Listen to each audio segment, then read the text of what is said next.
Há histórias que não se contam, vivem dentro de nós.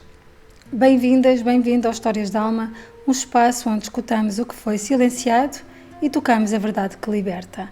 Sou a Susana de Oliveira e neste lugar damos voz à alma, ao amor e à cura. Se sentes que há algo por trás da tua história que quer ser escutado, este espaço é para ti.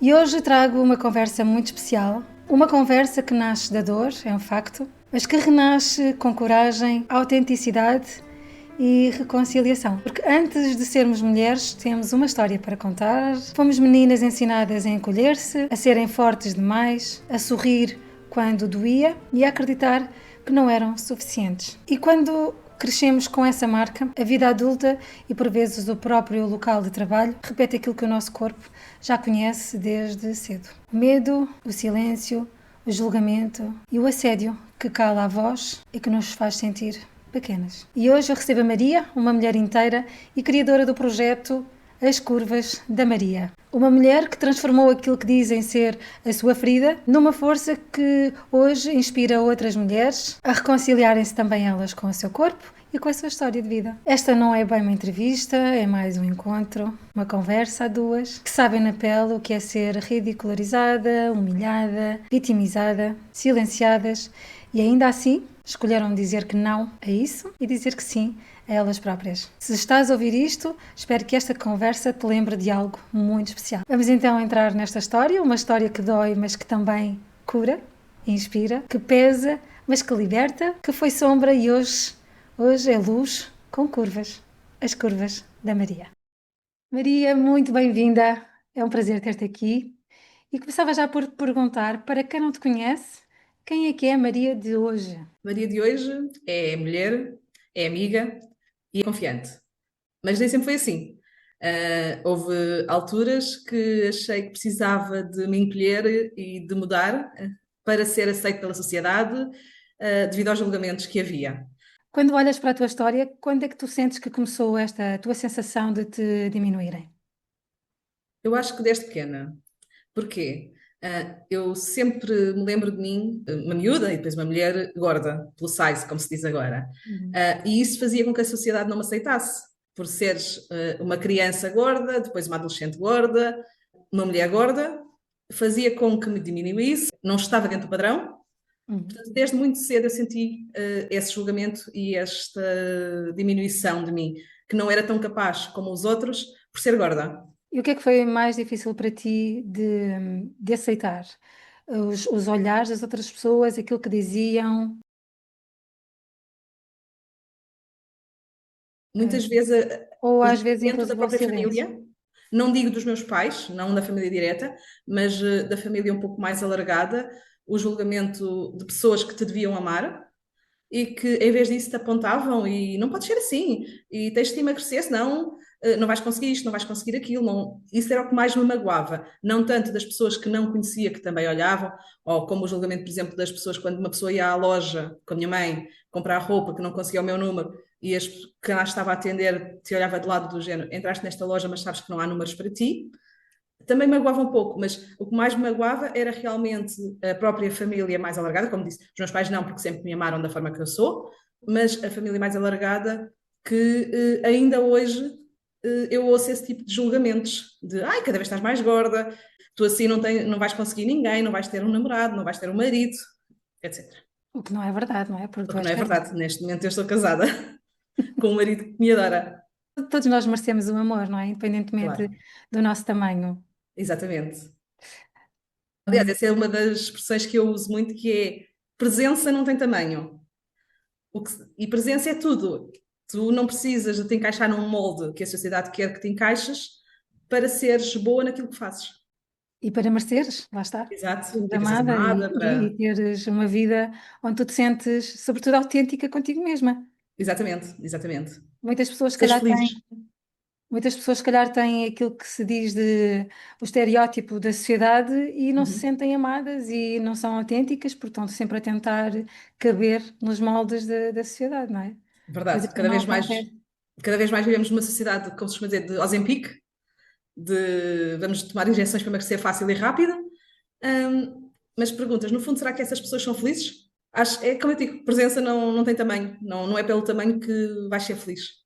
Nós também na parte sistémica dizemos que todos queremos sentir que pertencemos, sabes, ao sistema familiar, ao- no trabalho, na sociedade, etc. Quando alguém em nós foge desta sensação de que algo está a acontecer e que parece que nós estamos a deixar de pertencer, nós tentamos ajustar outra vez, adaptar, Uhum. bora lá, o que é que eu posso fazer para sentir que pertence outra vez, porque já não estás a sentir amada da maneira que estavas a sentir. Pode ser por causa do teu corpo, pode ser porque o teu cabelo já está mais assim, já está mais assado, e nós começamos a tentar reajustar para sermos mais uma, não é? E às tantas está tudo vestido com as mesmas cores, está tudo pintado com o mesmo tom de cabelo, com as mesmas Depois perdemos a roupas, nossa essência. e vamos perdendo essa essência, essa autenticidade, que eu acho que é Uhum. tão importante para podermos sentir-nos bem connosco próprios. Exato. Que partes tuas é que tu foste calando para poderes encaixar naquilo que a sociedade esperava de ti? Uma das partes, então vou aqui voltar um bocadinho à infância e adolescência. Por exemplo, o meu sonho sempre foi ser jornalista. Mas o que é que isso trazia? Exposição. E, devido ao meu tamanho, fui calando esse sonho de não, tu não podes te expor, tu tens que passar despercebida, tu tens que te diminuir, lá está, para não te notarem. E então acabou por esse sonho ir para a gaveta. Voltou, agora há pouco, e pensei, não, eu não preciso de me diminuir, lá está, quando ganhei esta minha confiança, não preciso de me diminuir para nada, preciso sim de me mostrar como sou, confiante, maravilhosa.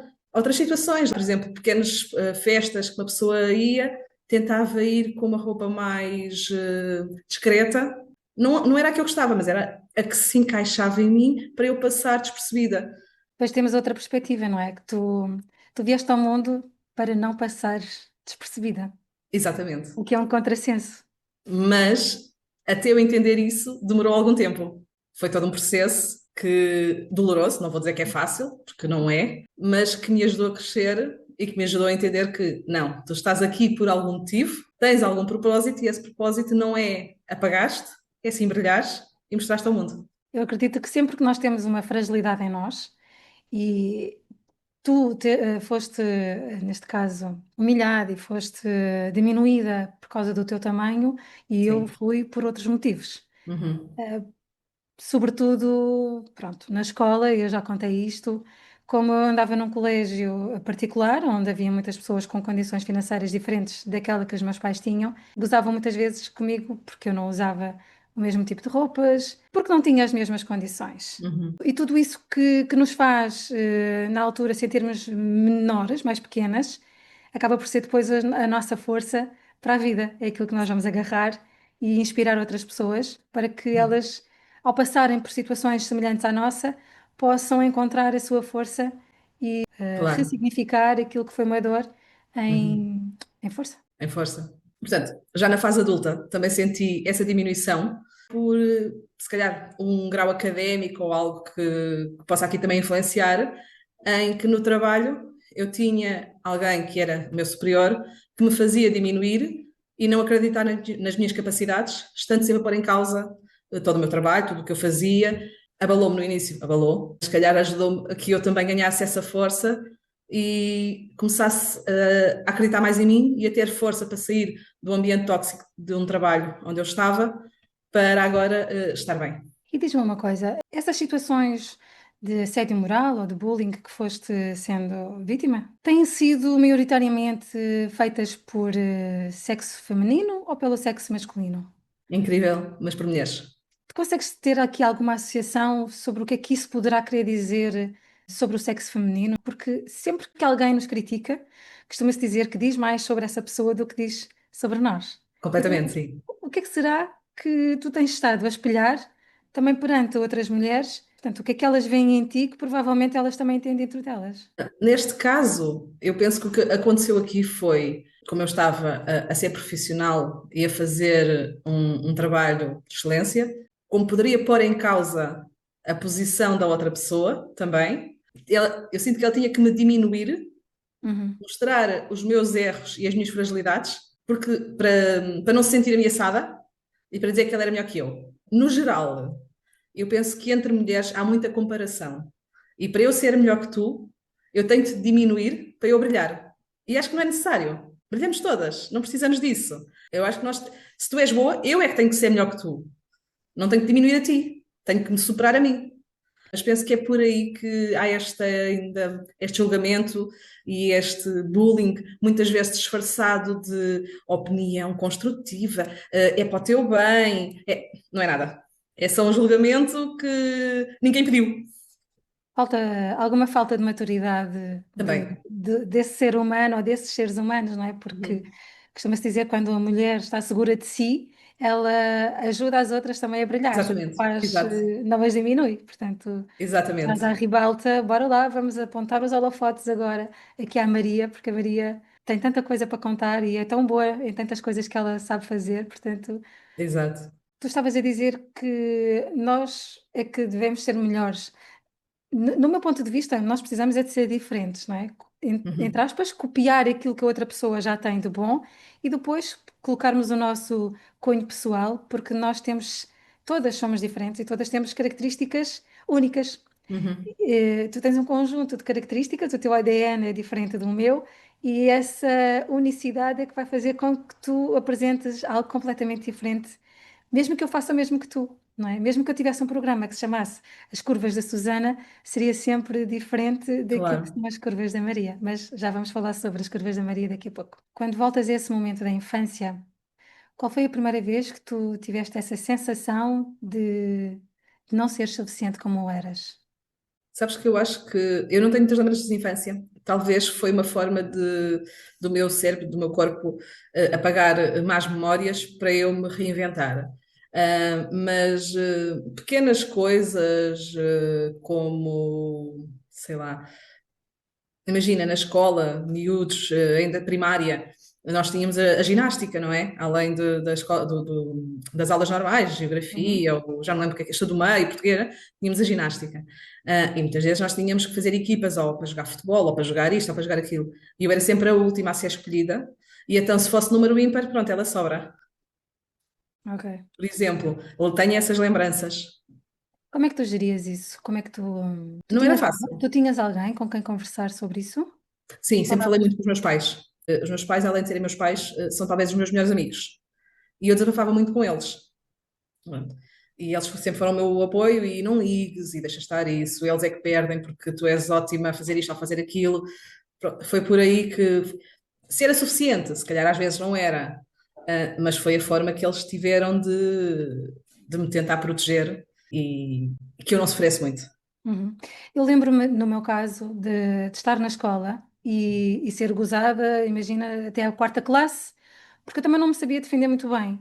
E depois recordo-me que no quinto ano eu era das melhores alunas em matemática e no meu caso eu era muito boa na educação física e foi nesse momento que eu comecei a sentir-me um pouquinho mais empoderada e a pensar, afinal, isto não é tudo mau, há aqui qualquer coisa que eu até sei fazer, se calhar, melhor do que as outras pessoas, porque naquele momento eu precisava de entender que eu não era sempre a pessoa para ser rebaixada e ser gozada, sabes, a Uhum. todos os momentos. Tu sentiste, a partir de que momento na tua vida de criança, adolescente, é que tu sentiste que havia qualquer coisa que tu eras diferente, começaste a sentir um pouquinho mais empoderada?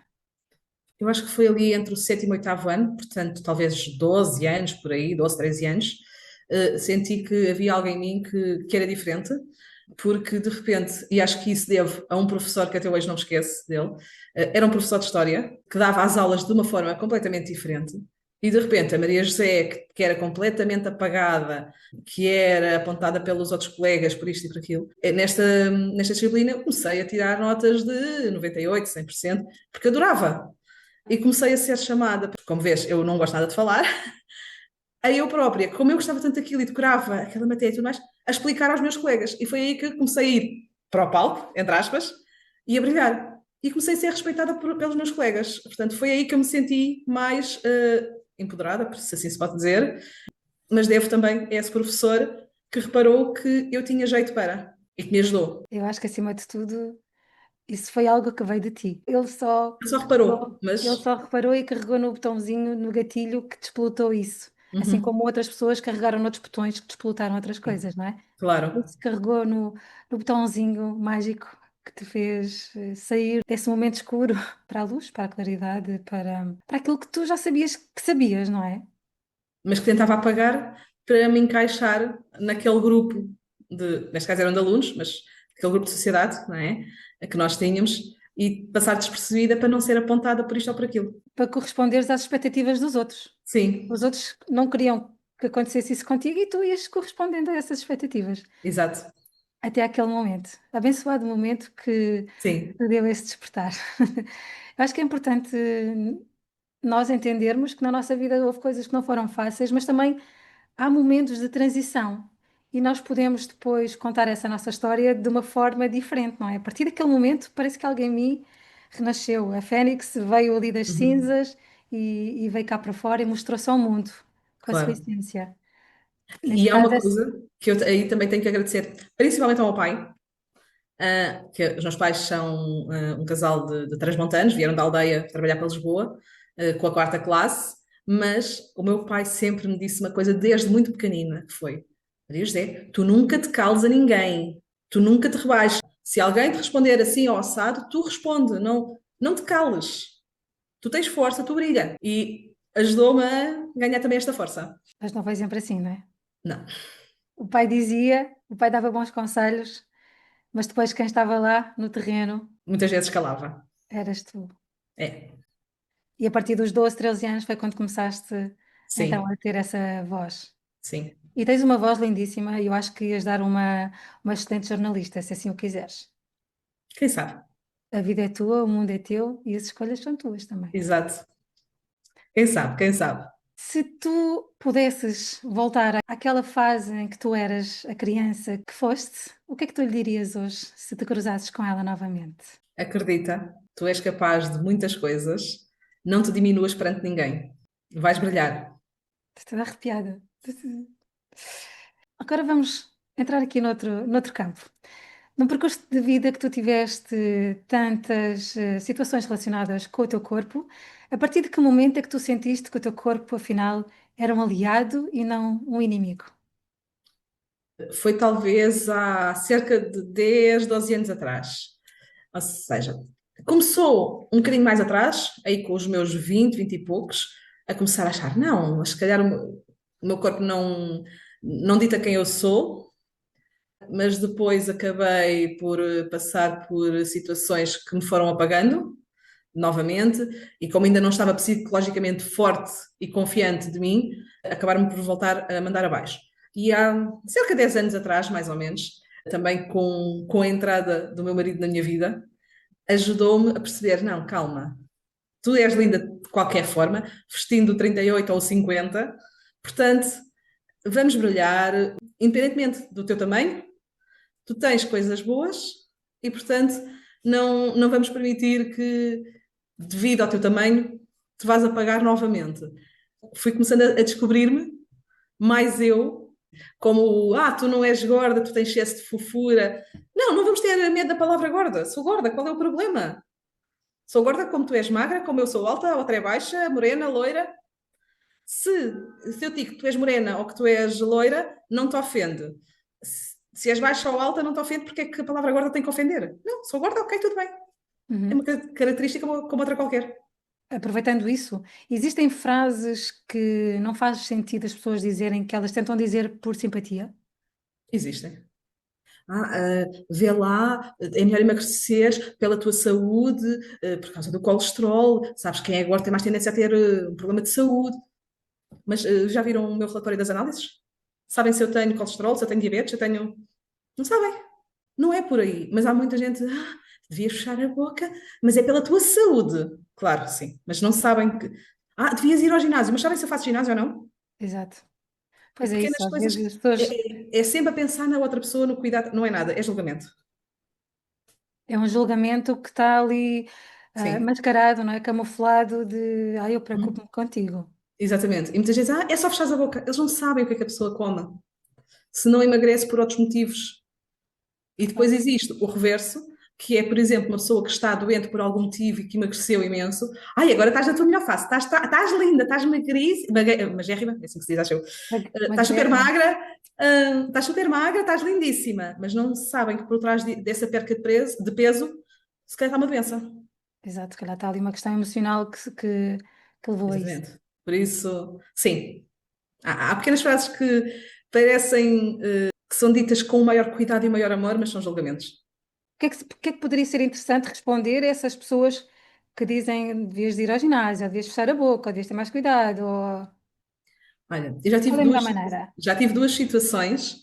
Uma delas eu não consegui identificar quem era, porque foi alguém que colocou um comentário na minha página de Instagram, mas nem sequer se identificou, não tinha foto de perfil e nem sequer tinha nome, a dizer algo como: em vez de estás para aqui a mostrar, a tua gordura, devias era ir para o ginásio. Ao que eu respondi: para a minha gordura, há ginásio, para o teu cérebro, não sei se há. Exato. Pronto, eu levo isto na brincadeira. E tive outra situação que também, esta ficou até exposta na minha página, de uma familiar que me disse: Ai, Maria José, estás cada vez mais gorda. Uma pessoa que já não me via há imenso tempo. Ao que eu respondi: Não se preocupe, não é você que paga a comida lá em casa. Isto Pronto. porquê? Porque eu levo isto num tom já de brincadeira. Minha querida Maria, o facto de estás a dizer que já estás com mais autoestima, com mais amor próprio, etc., isso foi um caminho que vieste fazendo ao longo do tempo. A partir de quando é que tu sentes, e já disseste há pouco, que uma das fases foi a partir do momento em que conheceste o teu marido, mas a partir de que momento é que tu sentes que começaste a trabalhar mais esse amor próprio, essa autoestima? Houve algum tipo de terapia que tenhas feito? Ou foi só uma terapia de casal que ajudou a ultrapassar todas essas vozinhas interiores que estavam aí a atrapalhar? Não, claro, como te disse, isto foi todo um processo, desde que ela apareceu na minha vida, mas aqui o maior aumento de confiança e de autoestima começou no início deste ano.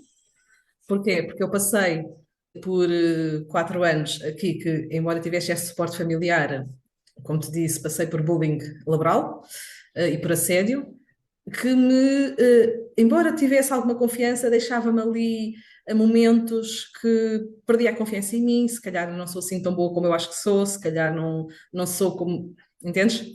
E puxava-me para baixo. Até que tive a coragem de abandonar o trabalho onde eu estava, porque também foi preciso Isso, coragem. há quanto tempo é que estava a acontecer essa situação de assédio moral no teu trabalho? Então, Ou durante quanto tempo é que isso eu aconteceu? tive 4 anos no local por onde passei esta situação, mas no primeiro ano estava tudo perfeito, éramos todos uma família, estava tudo muito bom, e se calhar foi por isso que eu me entreguei mais, e houve aqui mais confiança, não é? E a partir daí, a partir do primeiro ano, portanto, estes 3 anos até ao início deste ano, foi quando começou a surgir esta situação de assédio, de pôr em causa tudo o que eu fazia, todo o meu trabalho. Qualquer palavra que eu dissesse podia ser interpretada de duas formas. Tinha sempre que ver como é que eu expunha as situações, porque podia haver sempre várias leituras e não lerem a forma como eu estava a expor. E foi ao final de 4 anos de estar na empresa que eu saí, também foi preciso coragem, ganhei esta confiança, disse não, eles não podem abalar a confiança que eu fui construindo, com a ajuda também não só da terapia de casal, mas também depois, para sair, eu tive um burnout, porque já não aguentava mais. Pois, porque estas situações, elas não nos matam, mas moem Não é muito, e por dentro despedaçam muito, ficamos completamente em baixo a nível emocional, sentir que completamente. E afinal não quem só, somos nós, não é? e mesmo fisicamente, o meu corpo já me estava a dar sinais. Sinais ao ponto de, ao domingo à noite, eu começar a vomitar e com diarreias dos nervos, o meu corpo ficar cheio de manchas. Fui perceber o que era, pensava que podia ter sido uma alergia a qualquer, sei lá, um detergente, qualquer coisa. E o médico me dizer, não, o que você tem é devido à ansiedade. E você tem que se acalmar no trabalho. E eu, como? Não consigo. Pequenas coisas que o corpo ia dando sinal, o meu cabelo a cair demasiado, aquelas placas no couro cabeludo, estava todo a partir e placas a caírem. O meu corpo Uhum. já estava a dar sinais que não era por ali. Tu estiveste assim 3 anos. Sim, até que no início deste ano pus um basta não dava mais, tive burnout, vim de baixa e comecei a fazer terapia. Não só a terapia de casal, mas terapia com um profissional que me voltou a pôr outra vez a confiança lá em cima, se calhar ainda mais, que me ajudou a controlar estes ataques de ansiedade e de pânico que eu tinha, porque muitas vezes nós achamos que isto não é nada, isto a gente passa sozinha, isto... Não passa, muitas vezes não passa. Às vezes precisamos de recorrer a um profissional que Uhum. nos dá técnicas que não conhecemos para conseguirmos voltar a sermos nós, a termos confiança em nós, a termos esta autoestima lá em cima. É assim, se há dias em que às vezes a autoestima vem um bocadinho abaixo, vem, como é óbvio. Os humanos têm esses altos e baixos, é como o bater do coração, não é? Tem altos e baixos. Exatamente, exatamente, não diria melhor. Fui tendo ferramentas no momento em que eu sinto que está a descer, ei, calma, parou, vamos lá começar outra vez a pensar como deve ser e a elevar. Portanto, estes ataques de ansiedade e de pânico já são menos frequentes, cada vez são mais passados, e quando há ali espera lá que a balança está a descer um bocadinho, tenho técnicas para, não, Uhum. vamos lá para cima. Eu estou aqui a pensar aquela expressão de água mole em pedra dura, tanto bate até que fura. É isso que faz o assédio moral. Vão Sim. sempre a cutucar, Uhum. e às tantas, apesar de nós sabermos o valor que temos, aquilo afeta tanto, há uma repetição de diminuição do outro, e às Uhum. tantas ficamos a pensar: quem sou eu no meio disto tudo? Será que os outros têm razão e eu, afinal, não sou assim tão boa quanto eu pensava que era? Eu também, em 2010, estive numa empresa, aliás, estive numa empresa há 7 anos, e um pouquinho antes da empresa fechar, também houve ali muitas situações de assédio moral. Eu consegui fazer prova desse assédio moral e acabei por ir para tribunal com essa empresa e ganhei a causa. Só que 2 ou 3 meses depois a empresa acabou por fechar. Mas até eu ter recolhido todo esse tipo de informação, aquilo afetou-me a nível emocional imenso. E Uhum. eu entrei de baixa, e depois, quando voltei ao trabalho, eu era comercial, tinham-me tirado os acessos ao programa, isolaram-me. E eu já tinha sido chefe de vendas naquela empresa, mas tiraram-me ali uma série de coisas. Eu tinha carro, tiraram-me o carro, fizeram 30 por uma linha para ver se eu me despedia. Eu costumo dizer, eu fui forte por um lado, mas depois não era forte coisa nenhuma, porque eu chegava a casa, chorava, e estive mais ou menos um ano para recuperar desse burnout, desse esgotamento. Eu só me apetecia era chorar, não me apetecia estar com ninguém, não me apetecia fazer nada, não me apetecia sair de casa. Chega a um Sim. ponto que não me apetece fazer nada. Eu tentei procurar nas artes, eu pintava umas caixinhas, eu fazia algumas coisas. Eu fazia pesca submarina na altura, era o único motivo que me fazia sair de casa, era ir para dentro da água, para o mar. Uhum. Mais nada. Não me apetecia falar com mais ninguém. Fiz psicoterapia, de um para um, e depois conheci o método Louise, baseado no livro da senhora Louise, que é Você Pode Curar a Sua Vida, e a partir desse momento fiquei em grupo de trabalho, e esse grupo de trabalho ajudou-me imenso, porque os nossos problemas muitas vezes são os problemas das outras pessoas, e revi-me ali em muitas situações, pude libertar daquelas crenças que já não me serviam, nomeadamente coisas que me tinham dito na infância também, porque também eu na infância tive esse bullying na escola. Em casa também não tinha muitas oportunidades de manifestar a minha opinião. Era faz aquilo que eu te estou a dizer e acabou. E portanto foi em casa, depois na escola, depois no trabalho.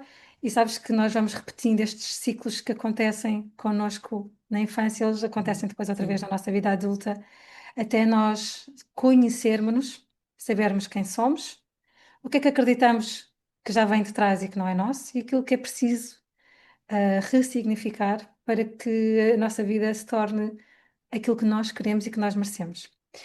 E pegando nisto, eu ia te perguntar, a partir de que momento é que tu começaste a acreditar em ti? Já sei que foi este ano, 2025, e que pensaste: olha, isto que é aquilo que os outros dizem que era a minha fraqueza, afinal vai ser a minha força. E quando é que surgiu então o projeto As Curvas da Maria? Este ano foi quando depois comecei a fazer terapia, voltar a acreditar em mim. E este ano, em maio, fiz 40 anos. Ah, muito bem. E eu sempre, pelo menos há 10, 12 anos para cá, cada vez que se aproximava a minha data de aniversário, eu parecia que ficava deprimida. Não é que eu não gostasse de fazer anos. Não é aquela coisa, porque vou ficar mais velha. Não era nada disso. Mas sentia que ficava triste, ficava deprimida. Não sei explicar porquê, mas alguma coisa deve ter acontecido lá atrás para eu ter aqui este gatilho. Não te consigo explicar, provavelmente terei que fazer algum tipo de terapia para ir lá atrás buscar e perceber, mas não te sei explicar agora o porquê. Mas este ano, quando fiz 40 anos, senti como se fosse um renascimento. Já passei metade da minha vida, porque a gente costuma dizer que metade da vida são aos 50, mas a gente raramente vive até aos 100. Vivemos para aí até aos 80. Portanto, já vivi metade da minha vida Sim.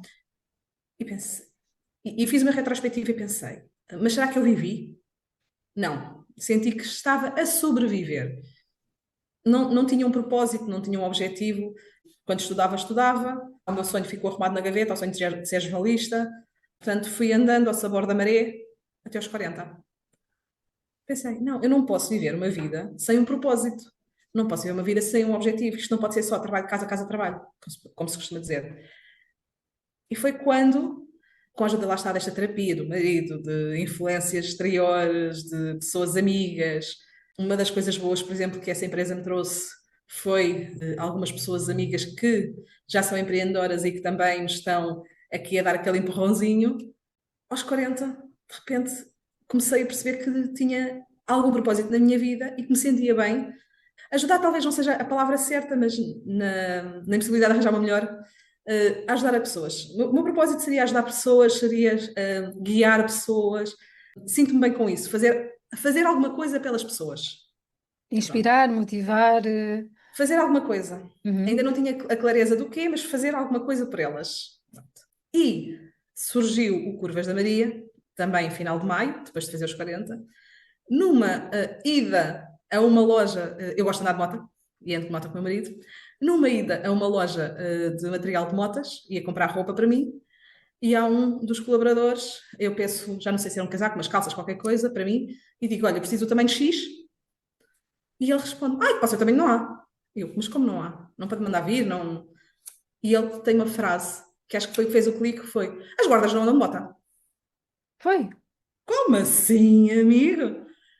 Pensei, estás a falar com a pessoa errada. Se calhar se fosse o ano passado, há 10 anos, eu calava e vinha deprimida para casa.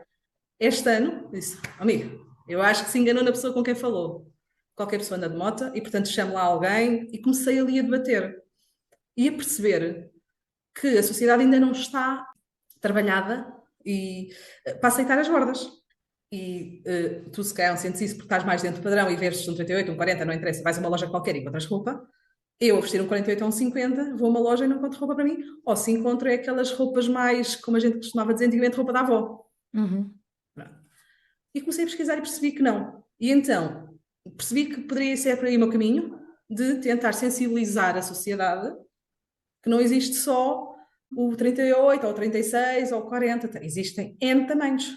Assim como aquelas pessoas, por exemplo, que têm dificuldade em arranjar porque têm um pé pequenino, calçado 35. Como nós que não. Pronto, estás a ver? Porque a sociedade é feita só para aquele molde. E foi por aí que iniciei o meu caminho no Curvas da Maria, para mostrar que, independentemente, lá está, vestirmos um XS ou um XXL, nós podemos brilhar e temos direito a brilhar e a ser aceitos pela sociedade. Deixa-te perguntar quais são os valores que estão por trás das curvas da Maria. O que é que me dirias? Confiança. Quero que as pessoas ganhem confiança nelas, independentemente do seu tamanho. Uhum. Autenticidade, porque não temos que mostrar que, sendo gorda ou magra, que é tudo uma maravilha, porque muitas vezes não é. E a autenticidade eu trago muitas vezes por ir a uma loja e ver que não consegui encontrar a camisola ou calça que eu gosto no tamanho que eu quero, entre outras coisas. Para já esses dois são os mais vincados. Mas depois a responsabilidade de mostrar ao mundo que não é só moda, porque o vestir trabalha com toda a tua mente e com tudo que isso tem inerte. Portanto, também responsabilidade. Mas é por aí. Muito interessante. Eu acho que muitas vezes os negócios, e não é só os negócios, porque para ti é muito mais do que um negócio, não é? É Sim. Aliás, neste momento não é um negócio, porque eu não tiro nada palpável dali. Neste momento é mais um propósito de ajudar outras pessoas. Não, eu não estou a ganhar nada com o Curvas da Maria. Portanto, ainda não é um negócio. ainda não é, mas pode virar. Há muitas pessoas, muita coisa, não é? Há muitas pessoas Uhum. magras, há muitas pessoas dentro do padrão e há muitas pessoas fora do padrão. Sim, Portanto, sim. E nós hoje estamos aqui a falar um bocadinho de pessoas que estão fora do padrão e que por isso tiveram situações na sua vida que foram vitimizadas. Exato. Mas hoje não estamos só a falar disso, hoje estamos a falar o que é que podemos fazer com isso e de que forma é que podemos aqui inspirar Renascer. quem, sim, crescer, renascer e tornarmos-nos inspiração e, como tu disseste agora, fazer parte desta responsabilidade social de mostrar que há muito mais do que um corpo e todos temos direito, não é? A ter a nossa Exato. voz e a nossa presença no mundo. Exato. Em que momento é que tu sentiste que deixaste de ser a vítima e passaste a ser a co-criadora da tua realidade, da vida que tu queres ter? Verdadeiramente, este ano. Comecei com o que trabalhei em mim, deixei de eu própria me ver como vítima e a ser co-criadora da minha vida e do meu propósito. Costuma-se dizer quando nós estamos na parte da vítima, e aqui serve para ti, para mim, para quem nos ouve, estamos ainda na parte da criança, a criança ferida Uhum. que está na dor.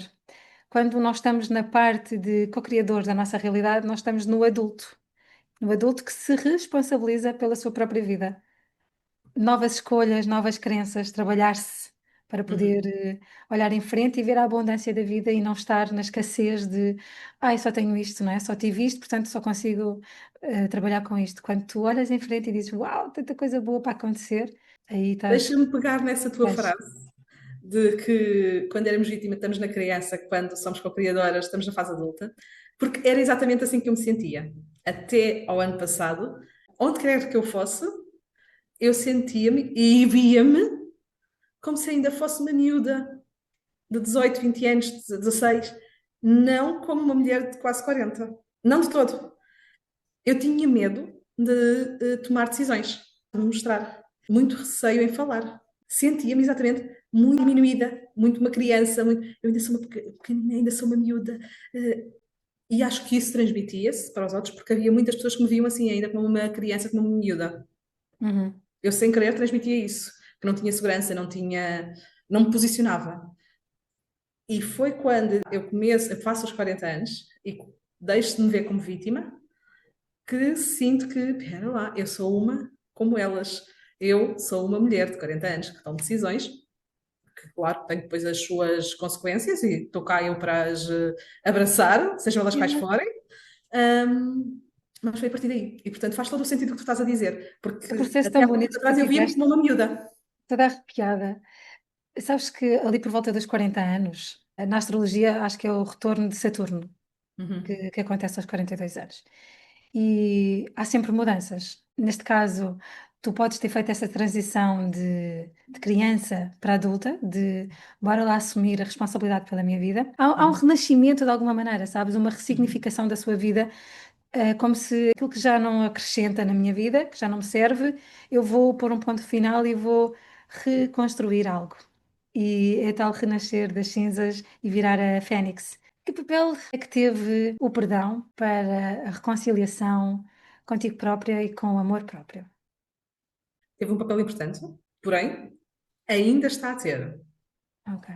Porque sinto que há momentos em que ainda não perdoei tudo em mim. Isto é muito recente, ainda há este processo. Mas foi importante. Não o perdão perdoar os outros, porque os outros já estão perdoados há muito tempo, mas perdoar-me a mim por ter-me machucado tanto com algumas coisas que não deveriam ter tido significado para mim. É como tu dizes, é um processo e estás sempre a tempo de, cada vez que tu sentes que ainda não perdoaste aquela parte de ti, podes Uhum. sempre escrever uma carta a ti própria e dizeres eu perdoo-me por isto, isto, isto, isto, por ainda não ter conseguido estar onde gostaria. Exato, Mas, por outro lado, teres compaixão para contigo própria, porque estás no caminho e as coisas não acontecem num estalar de dedos. Existe alguma prática, algum ritual que tu faças diariamente que tenha ajudado e contribuído para esta recuperação da tua autoestima? existe. Existe e eu aconselho a muita gente, que é todos os dias de manhã, quando estou em frente ao espelho, a arranjar-me, a maquilhar-me, a colocar o creme, a pôr os meus brincos, a olhar para mim e dizer frases como tu és maravilhosa, tu tens o poder, tu consegues.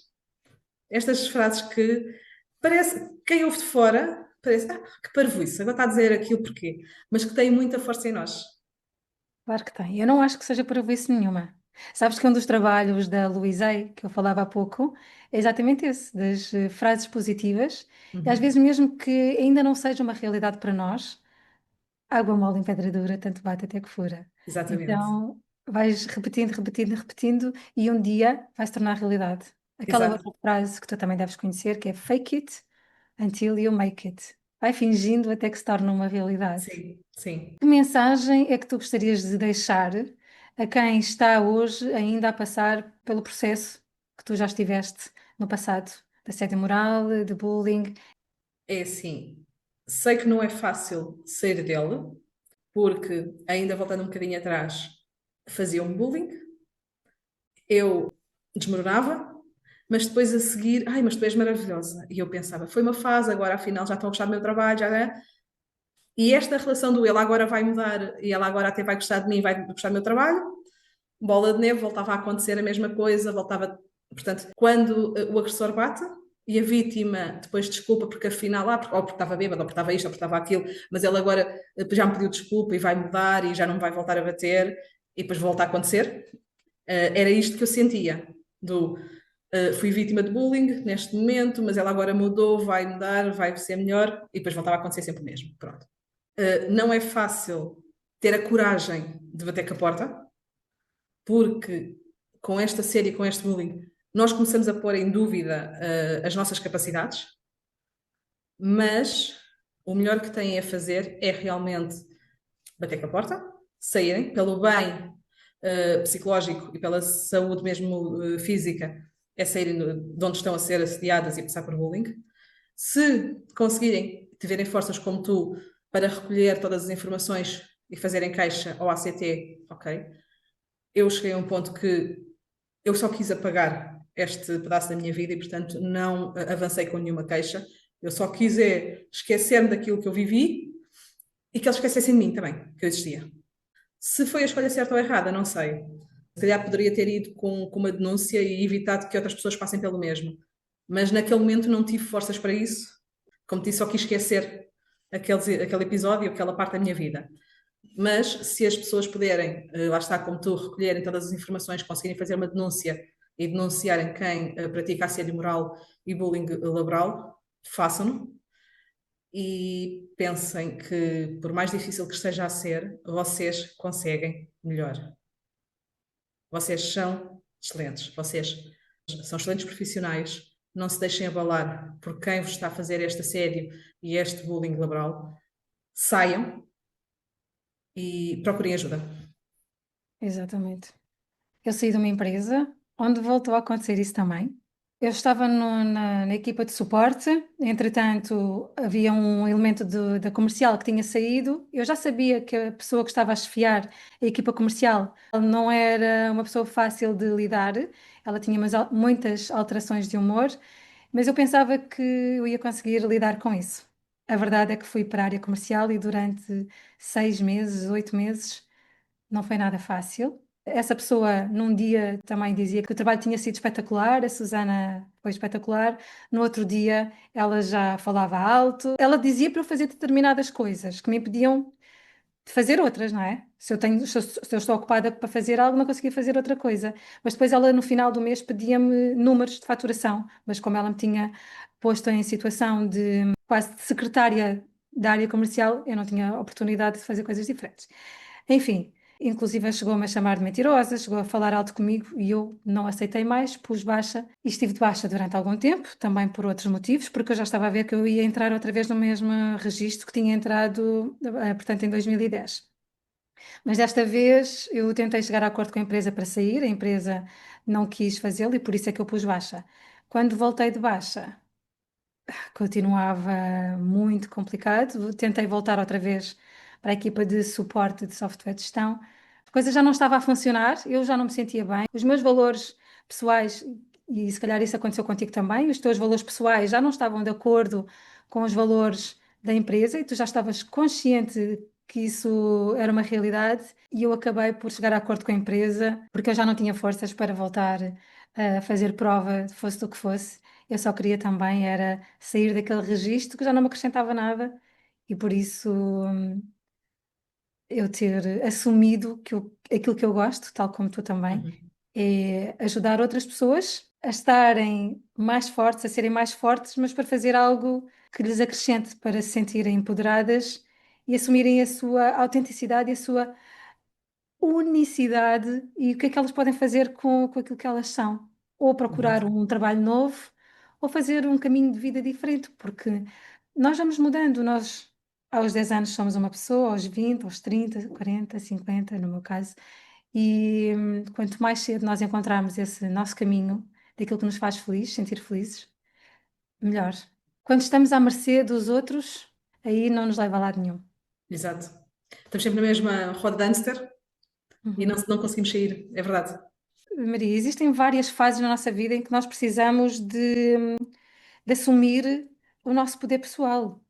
Às vezes pode acontecer, tu neste momento já teres este registro de já sei o que é que eu quero, mas depois acontece qualquer coisa e tu se calhar até voltas outra vez a tremer e do género, ai pá, espera aí, será que eu estou centrada, estou alinhada? Então ficas outra vez ali. Será que eu não sou boa o suficiente naquilo que estou a fazer e por isso não está ainda a ser o meu meio de subsistência? Sabes? É pensar sempre qual é que é o teu objetivo. Todas Exato. estas Mas isso vai haver questões. sempre. Isso vai haver sempre. Nós vamos ter sempre dúvidas. Sempre. Eu acredito que mesmo as grandes empresárias, as grandes influencers, as grandes. têm sempre dúvidas.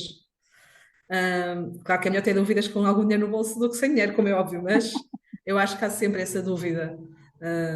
Portanto, Sim, é um processo acho que faz contínuo, parte. não é? Faz parte. Até porque se nós não tivermos dúvidas se estamos a fazer bem e se estamos, vamos estar a estagnar e não vamos superar-nos. Que a ideia é sempre superar-nos. Não aos Exato, outros, mas a nós. exato, exato. Sermos a nossa melhor versão. Exatamente. Exatamente. Por isso. E como tu dizes, é assim, neste momento eu acho que é por aqui o meu caminho. O que não quer dizer que daqui a um tempo não acho que afinal tenho que recalcular a rota, que é um bocadinho mais ao lado, mais para a esquerda ou mais para a direita. E na minha opinião, sempre que nós estamos a fazer o recalcular a rota, e por acaso também estou numa fase que é isso que está a acontecer comigo, é uma fase de crescimento, porque É, significa que já analisaste os teus pontos fortes, pontos fracos e o que é que precisas de fazer diferente para que o caminho seja mais alinhado contigo. exato. É isso mesmo. E tu Mas estás sim, neste acho. momento também a recalcular a tua rota? Eu acho que todos os dias recalculo a minha rota. Todos os dias penso, é por aqui que eu quero ir? É por aqui que vou. Ok. Se é, vamos andando. Se não é, faz um ajuste. Todos os dias acho que faço isso. Tu já sabes qual é que é o lugar onde tu gostarias de estar? Como é que seria a tua vida daqui a 5 anos? Não. Acho que eu gosto de deixar fluir. Acho que neste momento, como estou com a rota alinhada para já, quero deixar fluir. Quem sabe, eu não digo daqui a 5 anos, que acho que é muito tempo, mas se calhar daqui a um ano gostava de estar, esta minha veia de falar e de estar em cima de um palco a falar e a influenciar pessoas positivamente. Muito bem. Acabas por concretizar um pouco do teu sonho, não é? Trazer a tua voz para cima de um palco onde vais ter visibilidade, algo que alguém te quis retirar há não sei quanto tempo. Exatamente. Maria, estamos quase aqui a terminar a nossa conversa. Antes de terminar, gostaria que tu me dissesses qual é o teu maior orgulho hoje? Então, foi o eu ter renascido e, neste momento, influenciar pessoas a serem a sua melhor versão. O que é que tu hoje gostarias de dizer às mulheres que ainda não se conseguem olhar com amor? Que é um processo difícil, mas que é um processo que, no fim, elas se vão sentir orgulhosas porque elas são capazes, elas vão brilhar e elas vão ser as mulheres maravilhosas que elas são e que ainda não descobriram que são. Uhum. E que se quiserem uma pequena ajuda, eu estou aqui para as ouvir e para as ajudar. Uma última pergunta, então. Como é que tu gostarias que quem nos está a ouvir se sentisse depois de ouvir aqui esta nossa conversa? Em paz, principalmente, e confiante. Confiante de que podem começar ou continuar o processo, já começaram, de aumentar a sua confiança e a sua autoestima. E saber que é possível chegar lá, não é? Exatamente. Por mais difícil que pareça o caminho, por mais pedras que pareça que tenha o caminho, elas vão conseguir juntar as pedrinhas todas e construir um castelo. Que lindo! Maria, olha, foi um prazer ter-te aqui hoje e Obrigado. tenho Gostei certeza muito. que Obrigado pelo convite e gostei muito desta nossa conversa. eu também. Tenho certeza que quem nos vai ouvir vai se sentir inspirado e já sabem, partilhem aqui a nossa conversa, sigam as curvas da Maria e acompanhem-nos nesta jornada de empoderamento e qualquer questão, já sabem, podem contactar qualquer uma de nós. Beijinhos e até breve. Um beijinho grande. Beijinhos!